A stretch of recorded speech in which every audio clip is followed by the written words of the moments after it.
નહોતું એટલે લગ્નની હા પાડી હતી. હવે કે છે કે લગ્ન પછી અમે તમારી છોકરીને ભણાવીશું.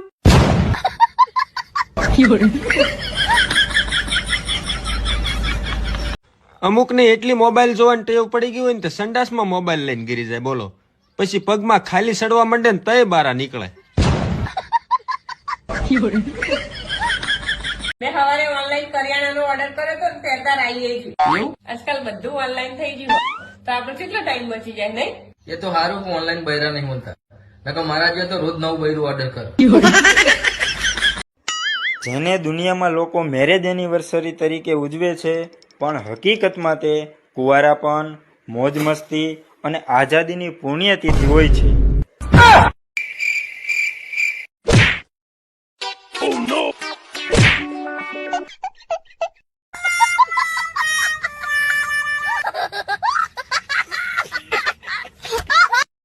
અમે તો અપનો ને લૂંટા અને ઘેરો ને બી લૂંટા, બધા ભેગા થઈને લૂંટ્યા. બોલો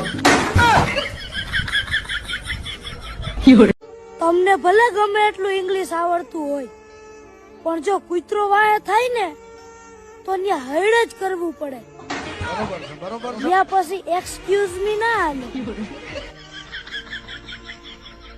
શું વાત કરું બુન તમને, ઘરની આર્થિક સ્થિતિ સુધારવા માટે તમારા ભાઈએ શેર બજારનું ચાલુ કર્યું હતું. તો શું આર્થિક સ્થિતિ સુધરી ખરી? શું સકોરું સુધરે? આર્થિક સ્થિતિની સાથે સાથે એમની ખુદની માનસિક સ્થિતિ બગડી ગઈ. હવે તો હોળી ગઈ ને ધૂળેટી ગઈ અને લગ્નની સીઝન પાછી આવી ગઈ. હવે તો મારા ભાઈબંધ ક્યાંક ગોઠવ કે હજી વાંધો જ રહી.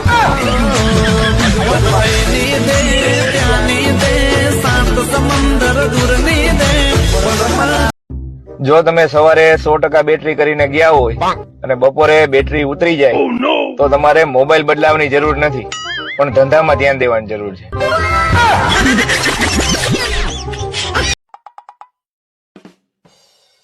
અરે આપણા સમાજના એક ભાઈ મળ્યા હતા, તેમ કહેતા હતા કે તમારા ધ્યાનમાં કોઈ સારી છોકરી હોય તો બતાવજો ને મારા છોકરા માટે.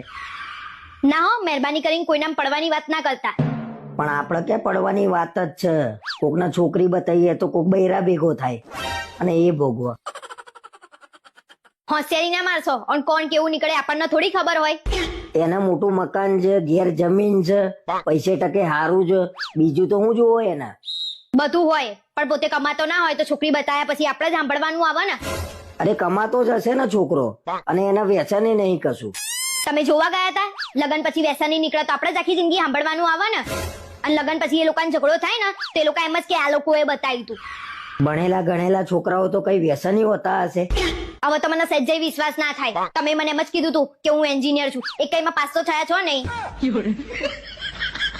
આ વરી ફરીને મારા ઉપર જ આવે છે છેલ્લે.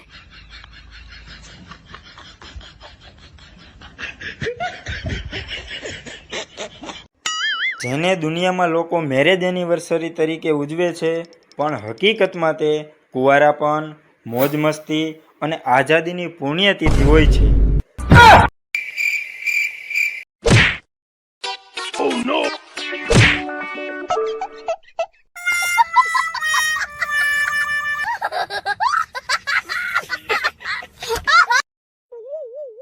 અમાર બેનપણી તમારા ઇન્સ્ટાગ્રામમાં કઈ રીતે આવી?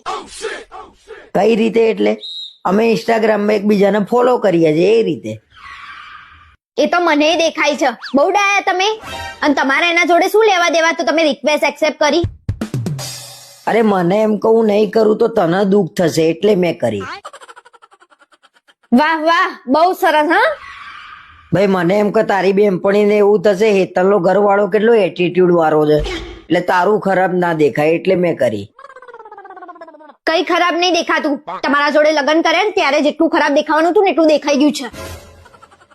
બસ હવે ઓછું બોલજો, બાકી જોવા જેવું થશે. ના ના, છોકરીઓની રિક્વેસ્ટ આવે ને તરત જ એક્સેપ્ટ કરી લેવાની, જાણે બધી હગીવાલી ના હોય એમની.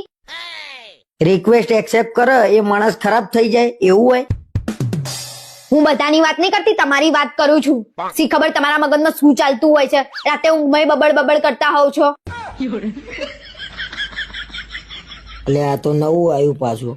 લોચા ના વાગે કોક દિવસ ધ્યાન રાખવું પડશે.